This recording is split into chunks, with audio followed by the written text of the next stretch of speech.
GK kids. Lohri की कहानी।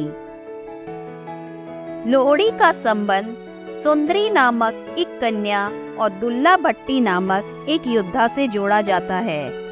इस संबंध में प्रचलित ऐतिहासिक कथा के अनुसार गंजीबार क्षेत्र में एक ब्राह्मण रहता था, जिसकी सुंदरी नामक एक कन्या थी, जो अपने नाम की भांति बहुत सुंदर थी। वह इतनी रूपवान थी कि उसके रूप, यौवन और सौंदर्य की चर्चा गली गली में होने लगी थी। धीरे धीरे उसकी सुंदरता के चर्चे उड़ते उड़ते गंजीबार के राजा तक पहुँचे। राजा उसकी सुंदरता का बखान सुनकर सुंदरी पर मोहित हो गया और उसने सुंदरी को अपने हरम की शोभा बनाने का निश्चय किया। गंजीबार के राजा ने सुंदरी के पिता को संदेश भेजा कि वह अपनी बेटी को उसके हरम में भेज दे। इसके बदले में उसे धन दौलत से लाद दिया जाएगा। उसने उस ब्राह्मण को अपनी बेटी को उसके हरम में भेजने के लिए अनेक तरह के प्रलोभन दिए। राजा का संदेश मिलने पर बेचारा ब्राह्मण घबरा गया। वह अपनी लाडली बेटी को उसके हरम में नहीं भेजना चाहता था। जब उसे कुछ नहीं सूझा तो उसे जंगल में रहने वाले राजपूत योद्धा दुल्ला भट्टी का ख्याल आया, जो एक कुख्यात डाकू बन चुका था, लेकिन गरीबों व शोषित की मदद करने के कारण लोगों के दिलों में उसके प्रति अपार श्रद्धा थी। ब्राह्मण उसी रात दुल्ला भट्टी के पास पहुंचा और उसे विस्तार से सारी बात बताई। दुल्ला भट्टी ने ब्राह्मण की व्यथा सुन उसे सांत्वना दी और रात को खुद एक सुयोग्य ब्राह्मण लड़के की खोज में निकल पड़ा।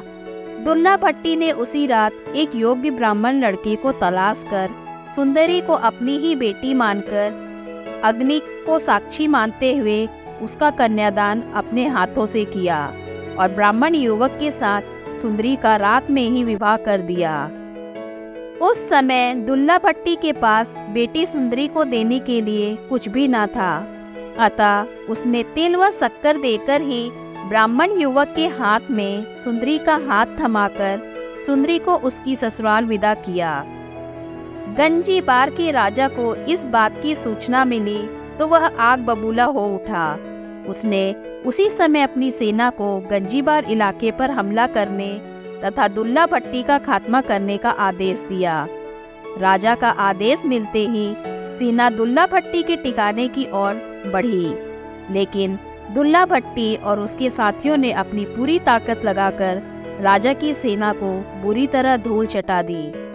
दुल्ला भट्टी के हाथों शाही सेना की करारी शिकस्त होने की खुशी में गंजीबार में लोगों ने अलाव जलाए और दुल्ला भट्टी की प्रशंसा में गीत गाकर भांगड़ा डाला।